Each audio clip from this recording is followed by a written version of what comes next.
Coucou mes gazelles, bienvenue pour cette nouvelle vidéo qui va traiter un petit peu de mon parcours de voyante, de médium avec toutes mes capacités et toutes les explorations que j'ai faites et que je suis en train de faire actuellement. Je te tiens au courant un petit peu, je te partage un petit peu mon expérience pour, pour que tu puisses être un petit peu plus à l'aise aussi avec cette forme de spiritualité et avec ce que j'appelle le monde d'à côté. Là, aujourd'hui, je vais te raconter le jour où j'ai découvert le rituel du bocal. Alors, on entend parler beaucoup d'abondance, de tout plein de méthodes pour attirer l'abondance. Alors, l'abondance en général financière, ça peut être une abondance plus générale, hein, l'amour de soi, le confort, un mieux-être, une guérison émotionnelle, la baisse du stress, l'éradication des angoisses, des peurs. Bon, c'est pas forcément super simple à mettre en place. Suivant les réseaux, on entend parler de 50 milliards de méthodes qui peuvent te parler ou pas du tout. Hein. Il y a des choses aussi qui nous poussent à faire qui nous poussent à poursuivre des rituels ou tout un enchaînement d'actions qui, à mon sens, sont un peu trop compliquées, surtout quand on n'a aucun pied dans la spiritualité et qu'on n'a absolument aucune connaissance en fait des énergies subtiles et du monde qui nous entoure. Donc, je prends un petit peu de temps pour essayer de t'expliquer le rituel du bocal. Ça peut ne pas te parler. N'hésite pas à dire en commentaire de quel rituel tu as entendu parler et dont tu voudrais en fait sur lequel tu voudrais que je t'apporte des précisions ou peut-être mon expérience. D'accord ? Moi, je vais te parler du rituel du bocal pour attirer l'abondance.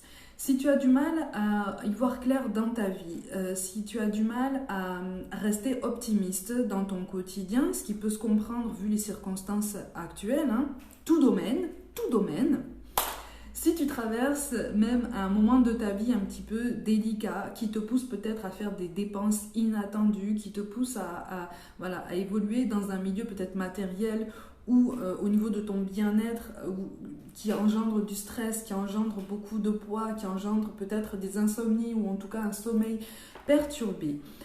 Moi, j'ai le rituel du bocal à te proposer. Tu prends un bocal de ton choix. Alors, ça peut être un bocal, tu sais, le parfait, là, pour les conserves. Ça peut être un bocal que tu as vidé, dont tu voudrais te servir. Libre à toi de le décorer ou pas. Libre à toi, surtout, en fait, d'en faire le bocal de tes intentions, le bocal de toutes tes petites victoires. Alors attention, là c'est différent que d'écrire un carnet d'intentions avec des objectifs que tu rédiges comme déjà acquis. Tu vois ce que je veux dire ? C'est-à-dire que si tu veux atteindre un certain montant de revenus annuels, on pourrait te dire dans ton carnet d'abondance, tu écris j'ai déjà à disposition ce montant de revenus aujourd'hui. Tu l'écris comme si c'était déjà fait. Là, je ne suis pas en train de te parler de ça, justement. C'est une autre façon de générer les énergies, c'est une autre façon de travailler avec ce que tu peux faire, ce que tu peux créer et ce que tu as déjà à disposition. C'est pour ça que je prends le temps vraiment de te l'expliquer. Tu prends un bocal et il faut qu'il reste dans ton champ de vision au quotidien. Donc en fait, il faudrait que tu le places dans un endroit chez toi devant lequel tu passes très souvent ou dans une pièce dans laquelle tu passes beaucoup de temps. D'accord ?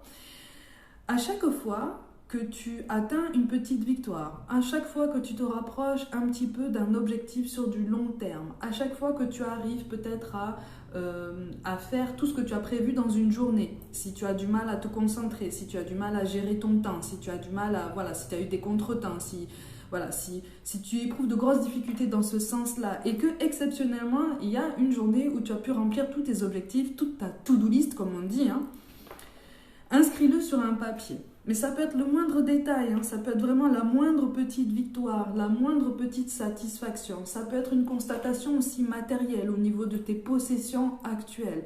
Ça peut être aussi le fait de constater que tu as un toit au-dessus de la tête, que tu as peut-être un véhicule pour te déplacer, que tu as un travail, même si ce n'est pas forcément quelque chose de très épanouissant, tu as une source de revenus ou peut-être plusieurs, tu es en santé.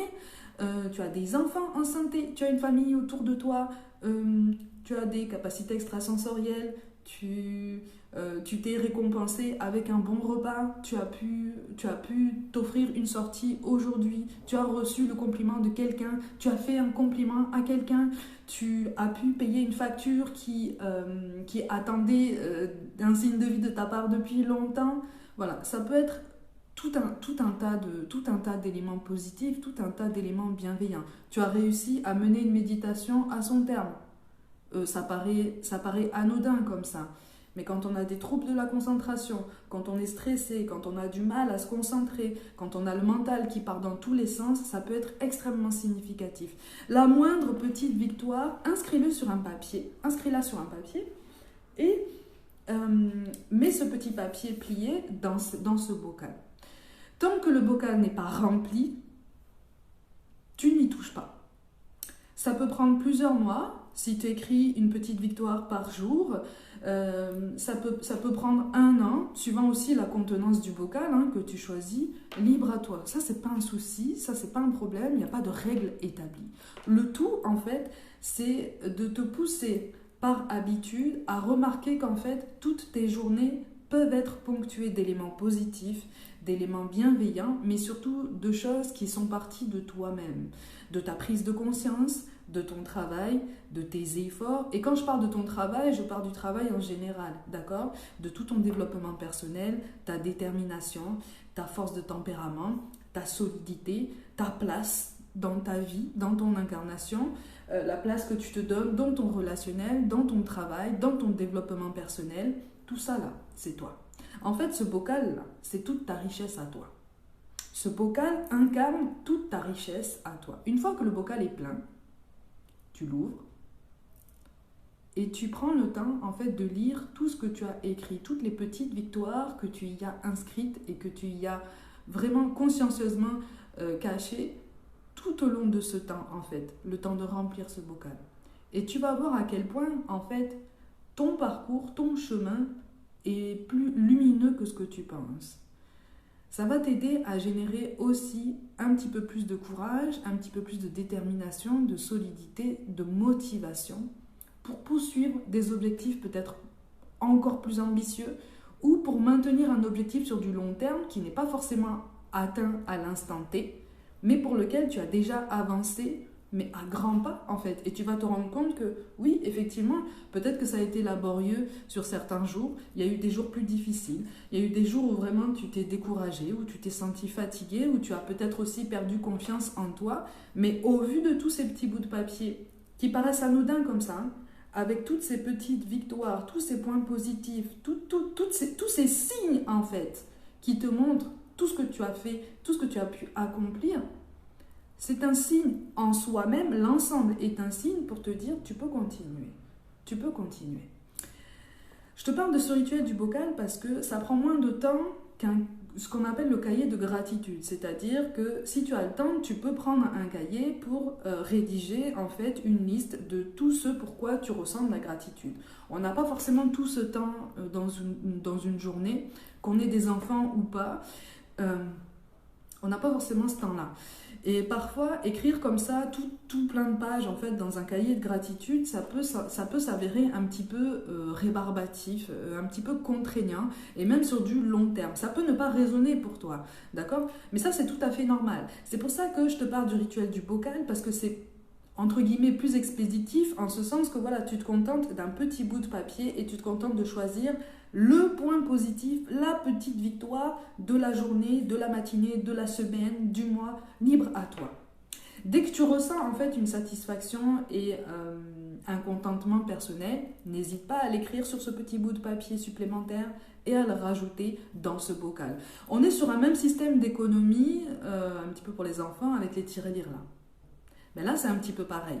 D'accord ? C'est un petit peu pareil. On accumule des bons points, on accumule des signes positifs, des signes bienveillants envers nous-mêmes pour nous aider à nous rendre compte que, oui, effectivement, au bout de ce temps-là, finalement, on a quand même accompli pas mal de choses et souvent des choses dont on ne se souvenait même pas, en fait. Des choses même dont on ne soupçonnait pas les conséquences sur l'instant. On était content d'avoir accompli ça. On l'a inscrit sur ce petit bout de papier. Mais en fait, cette petite victoire-là, plusieurs mois après, elle a eu des conséquences encore plus grandes et encore par effet boule de neige, tu vois, et encore plus lumineuses en fait. Et ça peut dégager un chemin, ça peut t'aider à gagner en clairvoyance, ça peut t'aider aussi à remettre de l'ordre aussi dans tes pensées, ça peut aider à remettre de l'ordre ou en tout cas à prendre conscience que parfois le tri dans le relationnel que l'univers fait pour toi a été bénéfique en ce sens que ça t'a permis voilà, d'accomplir ça et ce signe-là. Ça t'a permis d'arriver à cet objectif, ça t'a permis d'entreprendre ça, ça t'a permis de commencer quelque chose de nouveau, ça t'a permis de t'ouvrir à quelque chose, encore une fois, de nouveau. Ça t'a permis de sortir de ta zone de confort, ça t'a permis de sortir de ta zone du connu, ça t'a permis de pousser cette porte-là qui est devant toi et que tu n'osais pas en fait franchir parce que tu avais peur de l'échec, tu avais peur pour certains de la réussite, hein, ça peut sembler bizarre mais ça existe.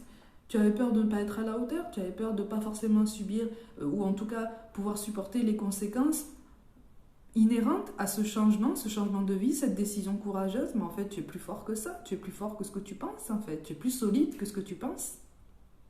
Ça permet d'apaiser le mental aussi. Ça permet d'apaiser les peurs, les angoisses. Ça permet aussi de te coucher en te disant, ok, quand même, je suis fière. Je suis fière de ce que j'ai fait. Je suis fière de ce que j'ai pu accomplir à mon échelle. Je sais que j'ai avancé. Et c'est un signe supplémentaire, en fait, que je me donne à moi-même. C'est une forme d'amour de soi. C'est une autre version, une autre perspective, une petite fenêtre ouverte sur une autre perspective de l'amour de soi. D'accord ? Parce qu'on entend parler beaucoup d'amour de soi, de prendre soin de soi, de faire attention à soi. Mais finalement, c'est très très vaste comme notion. Par ça, tu passes à l'action. Tu passes à quelque chose de concret. Tu passes du théorique au pratique. Et donc à la prise de conscience. Et donc au déclic personnel. Et donc au déblocage de peut-être certaines blessures ou certains nœuds karmiques. Ça t'aide à avancer sur ta spiritualité, ça t'aide à avancer sur ton développement personnel, ça t'aide à avancer sur ton parcours professionnel, personnel, relationnel, familial. Ça t'aide sur plein de choses. Alors, c'est pas la solution universelle, hein, j'en conviens, mais j'ai pris le temps de te le présenter ici, en détail, pour vraiment t'aider à comprendre que c'est quelque chose qui peut sembler au quotidien plus accessible. En tout cas, moi, c'est quelque chose que j'adopte. C'est quelque chose que j'ai adopté parce que justement, écrire sur un cahier de gratitude, pour moi, c'est pas mon truc en fait. J'ai essayé, hein. Si tu vois que ça résonne pas pour toi au bout d'un moment, c'est qu'il faut changer de technique en fait. D'accord ? Même si on te demande de la rigueur, de la constance, au bout d'un moment, tu sens au fond de toi si quelque chose résonne avec toi, si une méthode te parle ou pas. D'accord ? Moi, le cahier de gratitude, c'est bien, je trouve ça très très bien pour ceux pour qui ça convient. Moi, ça ne me convient pas, mais j'ai essayé. J'ai essayé. Prends le temps d'essayer. Parce que peut-être que là, le bocal ne va pas te parler, mais le cahier va t'apaiser. Tout dépend de toi, tout dépend de tes ressentis. Fais-toi confiance dans ce sens. D'accord ? Fais-toi confiance pour ça. Mais surtout, ça va t'aider à prendre conscience qu'en face de toi, tu as tout un monde d'expérimentation, tout un monde aussi. Alors, le risque zéro n'existe pas, bien sûr. Mais on est là pour expérimenter, on est là pour essayer, on est là pour recommencer, on est là pour comprendre, on est là pour réussir au bout de 50 milliards d'essais s'il y a besoin. On est là pour avancer et pour grandir et pour découvrir et pour prendre conscience que on est capable de plus de choses que ce à quoi on pense si on se libère un petit peu du mental et si on essaye de souffler par rapport à tout ça. Ça aide à avancer sur la notion aussi de détachement émotionnel et de façon beaucoup plus large sur la notion de lâcher prise par rapport à ce qu'on ne maîtrise pas, par rapport à ce qui nous fait peur. Et sur ça, j'insiste beaucoup sur, en ce moment, la peur du manque matériel qui peut agiter beaucoup les esprits, qui peut agiter beaucoup le mental en ce moment, d'accord ? La peur aussi de la solitude. Ça agite beaucoup les esprits, ça agite beaucoup le mental, ça agite beaucoup les angoisses, les peurs, ça peut perturber le sommeil, tout ça là. Ce rituel du bocal, au quotidien, le fait d'introduire comme ça un papier supplémentaire à chaque fois, peut te gonfler de confiance, peut te gonfler d'assurance, peut t'aider à avancer en te disant, ok, comme on dit, hein, tu avances, le ciel avance avec toi. Ben c'est pareil en fait, c'est ça. Ça t'aide à prendre conscience de tout ça. Ça t'aide à prendre conscience de ta grandeur, de ta valeur, de ta richesse et du fait que toi-même là, tu es un concentré des énergies de l'univers et qu'il te supporte en fait. C'est juste que on est poussé à sortir le meilleur de nous-mêmes. Et parfois, souvent même, on est placé au pied du mur comme ça et on nous dit, ok, tu as attendu, maintenant il n'est plus temps d'attendre. Il est temps d'agir.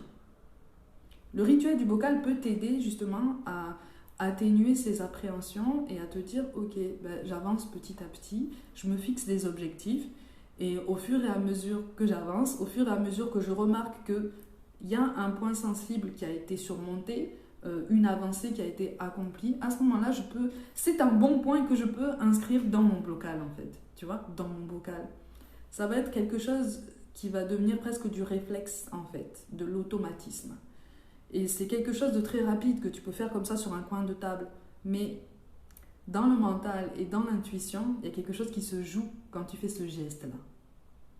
Et c'est quelque chose de capital parce que ça va t'aider, ça aide si tu veux à garder un équilibre et à te pousser à l'action. Et donc à entreprendre des initiatives qui vont t'aider à surmonter toutes ces peurs du manque, quelles qu'elles soient, qui vont t'aider à surmonter en fait tout ce qui perturbe en fait ton bien-être et ta sérénité. Ça peut aider, ça peut aider. En tout cas, je trouve que c'est un outil très intéressant qui va pouvoir peut-être te rendre service au quotidien. N'hésite pas à me dire si tu connaissais déjà ce rituel du bocal, si tu comptes l'essayer. Et si tu l'as déjà essayé et que tu as déjà eu l'occasion en fait de le vider, de l'explorer parce qu'il était plein. Dis-moi ce qu'il en est. Comme d'habitude, prenez soin de vous, croyez en vous, voilà, ça aide à croire en soi aussi. N'hésitez pas à vous abonner à cette chaîne comme d'habitude, hein, mes gazelles. Likez, commentez, partagez autour de vous en masse, hein. Surtout n'hésitez pas et rejoignez-moi sur Instagram et TikTok pour des guidances complémentaires. Je vous envoie tout mon soutien et je vous dis à très vite.